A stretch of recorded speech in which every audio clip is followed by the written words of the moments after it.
पण नाना राम राम दत्ता भाऊ, राम राम. काय चाललंय? कधी आले नाना तुम्ही गावाकडून? गावाकुंड सकाळी आलो राव. या की या नाना. आपलं शेतीचं वार्षिक उत्पन्न किती असेल बरं आता?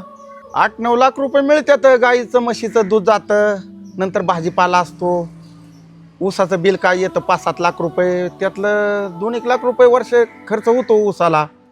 पण पुण्यापेक्षा बरं आहे ना, पुण्यापेक्षा बरं आहे. पुण्यापेक्षा लय बरं आहे, पण स्वतः आबदावं लागतं बघा दत्तू भाऊ. स्वतः आबदलं तरच, मेहनत केली तरी मिळतंय. बरोबर. नाहीतर गड्याच्या जीवरची शेती नव. चालतंय. आता कधी जायचं गावाला? उद्या सकाळच्या पॅसेंजरनं हलणार आहे. बरं चालतंय. या नाना. हा येतो. हा नमस्कार. चला पोरांनो, ऐकलं का नानांचं? अरे आनंद, तुम्हाला पण शेती आहे ना? किती शेती आहे तुम्हाला? 7-8 एकर शेती आहे. साहिल, तुम्हाला किती शेती आहे? 10 एकर भाऊ. 10 एकर आहे का? हो. किरण, तुम्हाला? 5 एकर. राविनाश, तुम्हाला पण शेती आहे ना? तुम्हाला किती शेती आहे? आहे ना भाऊ, 2-3 एकर आहे. 2-3 एकर आहे ना तुम्हाला पण? आहे. पोरांनो, तुमच्या सगळ्यांकडे शेती आहे. मग मला एका प्रश्नाचं उत्तर द्या की तुम्ही शेती का नाही करत? तुम्ही एवढी शेती सोडून पुण्यामध्ये 15-20 हजाराची नोकरी का करता बरं?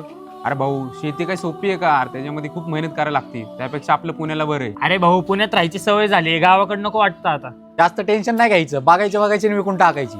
नाही भाऊ, कुठे शेती करतो? गावाकडचे सगळी पोरं पुण्याला निघून आलेत. मी पण आलो निघून पुण्याला.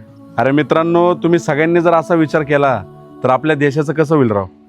आजकाल प्रत्येक मुलाला फक्त नोकरी पाहिजे, शेती करायला नको. आता तुमच्या सगळ्यांकडे एवढी शेती आहे, पण तुम्ही शेती करायला लाजताय.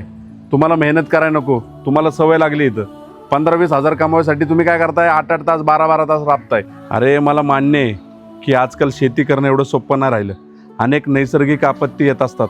त्यानंतर एवढी मेहनत करून ज्यावेळेस आपण भाजीपाला अन्नधान्य पिकवतो त्यावेळेस त्यांना योग्य तो भाव मिळत नाही. पण याचा अर्थ असा नाही की आपण याच्यामुळं सगळं बंद केलं पाहिजे. आणि सगळ्यात महत्त्वाचं, तुम्ही शेतकऱ्यांना कमी समजू नका. कारण आज शेतकरी आहे म्हणून सर्वसामान्य माणूस जगतोय. आणि तुम्ही काय करा माहिती आहे का? तुमच्या गावामध्ये आहे ना, एकदा थोडासा छोटासा अभ्यास करा. प्रत्येक गावामध्ये असे शेतकरी असतात ज्यांनी शेती करून येणार लाखो रुपये कमवलेले असतात. मग तो माणूस जर शेती करू शकतो, त्यातनं उत्पन्न मिळू शकतो, तर तुम्ही काय एखादा चांगला शेतकरी नाही बनू शकत. आणि शेती विकायचं ना तर अजिबात मनात आणू नका. कारण येणाऱ्या काळामध्ये ना शेतीचं महत्त्व एवढं वाढणार आहे ना की ज्यांनी शेती विकल्यात ना त्यांना त्यावेळेस कळेल की आपण उगाच शेती विकली.